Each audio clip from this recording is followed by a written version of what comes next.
Hey guys, I'm gonna start this off with a story I've been brainstorming for a while. It's a sci-fi action-adventure thriller. So you'll be confused for a while, but just bear with the story, it's great.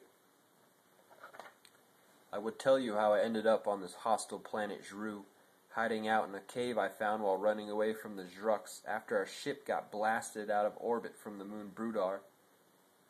But I think you'd be a little lost. So let me just begin back before I had any idea about otherworldly life forms and the Zhru High King's empire over the earth. Back when everyone was in a daze, doing their daily routines, completely unaware of the prison around them.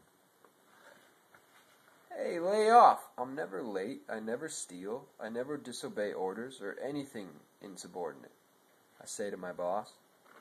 It's just you clearly don't care about your job. You barely try and are average on your reports at best.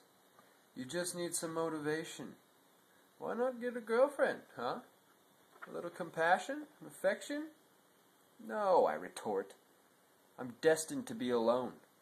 Ever since my fiancée left me, I've been heartless, barely feeling anything, just going through the routine one day at a time. What's the point? So I can be proud of my reports? So some dumb girl named Stacy can trick her brain into focusing on the positives about me and what she wants until one day it shifts focusing to the negatives and we're both less well off than before? One step forward, two steps back, right, Gerald? I think I'm gonna have to give you a week off and reevaluate yourself and your position here. You know, take 2 weeks off and really find yourself, Corey. He seemed truly sympathetic while saying all this. I've known you for a long time. I know you're a good guy, very smart with a big heart. You just need to let the past go and look into the future, mate. I thought about his words for an extreme amount of time, considering how long I usually ponder words or ideas. Usually I can see right through any person, idea, or concept to its very core. See if it's good, bad, successful or non-successful, or if it promotes good or evil. And there's one thing we can be sure of. There is good, and there is evil. I had an inkling of the subject matter before my 2-week work suspension. Come on, let's not kid ourselves, that's what it was. I was not prepared for what I was about to discover. It's hard to see through the fog, but impossible to see through a foggy tent. You must break free of all visual obstructions in order to see the lighthouse of enlightenment and obtain the information that the people in control of the planet, that are so secretive and hidden, you don't even know they exist. Over the course of man's history, we have been molded and shaped in their image and according to their agenda. Every facet of life being controlled and maneuvered in the direction of the Zhru Empire. In today's day and age, not a single person believes that they are under control or that they are actually a slave to an ancient alien race. The truth has been long lost since Egyptian times, since the Sumerian tablets. The evidence is all around everyone, but no one wants their lives to change or believe such a crazy notion. Everyone likes peace and routines, a tactic the Zhrux have employed since they created man. Even I, the most skeptical of all, would never believe a word of what I myself have written down. But you'll soon see, a visitor comes and opens my mind. After she does, I'm no longer trapped in my foggy tent.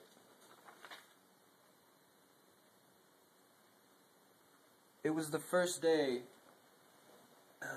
Chapter 2. It was the first day of my soul-searching vacation. I thought, no better way to get it started with a joint and some TV. You see, I have an insomnia, and it's medicinal.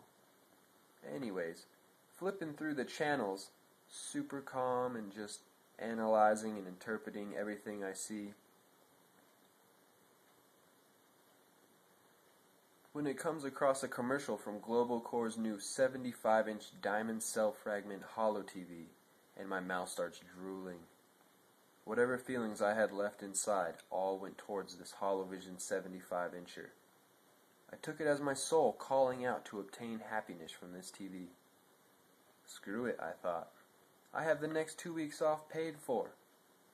I'll just sit and enjoy the new tube. I pick up my phone device and dial pound, which is the number for the Global Core's storehouse delivery service, and in less than 20 minutes, I was enjoying excellent HoloVision recordings of my favorite shows and movies. As I sat there admiring my new masterpiece of artwork, craftsmanship, and just straight innovation and technological advancement, I get stuck looking at the Global Core logo, a snake grasping the earth, holding us together safely. Everyone knows the motto. Global Core owns everything. As everyone knows, after the end of the Third World War, Global Core helped all of the bankrupt, destroyed, and starving countries get back on their feet. They bought the land from every country and unified the world under a one-world government. The worldwide country was to be called Globo, and the planet was to remain Earth. Global Core then split up the country into 4 quadrant city-states, easily labeled quadrants A through D. Quadrant A was the United States, Canada, and South America. It was mostly a farming, production, and mining area with massive walled cities protected from all the radiation. America was truly reaping what it had sowed. Quadrant B was the Euro region, well, as it was most but destroyed the surrounding islands mostly, completely walled off and sealed from the rest of the world. I'm not really sure what happens there, as I don't read much news about it. Personally, I think it's where the Global Core test facilities are for their medical and military upgrades. I've heard of people getting into trouble with Global Core, or GC, and I'd never hear from them again. The one thing that I do know is that I never want to go there. Quadrant C is Russia, China, India, Australia, the most massive quadrant by far. This quadrant as well has mining and production cities. I've even heard rumors of underground cities deep under China built during the Third War, where they dig up and refine the diamond cells. This quadrant is polluted beyond all hope. Any chance of leaving any of the major cities are cut to zero because of the radiation and just lack of oxygen. Though most of the world, the only life is inside the walled cities.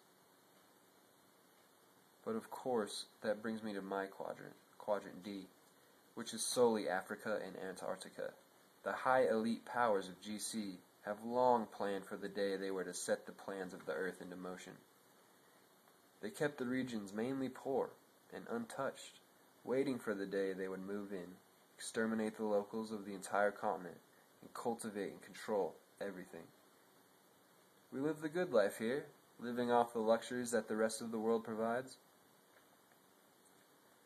Completely safe inside our walled-off cities, without a care or want in the world. Just go about and love every day of your daily routine life. I mean, it's just how we live, right? I clearly found out that's just what the GC and the Zhru want everyone to think. Living in a daze, never questioning authority, but for the first time I was about to see the world clearly. My tent was about to be shredded into bits and laid forever destroyed at my feet. I, for the first time in my life, was about to be free. And that's chapter 1 and 2, guys. Chapter 3, we meet Kadrina, an Azurian princess. I will see you tomorrow.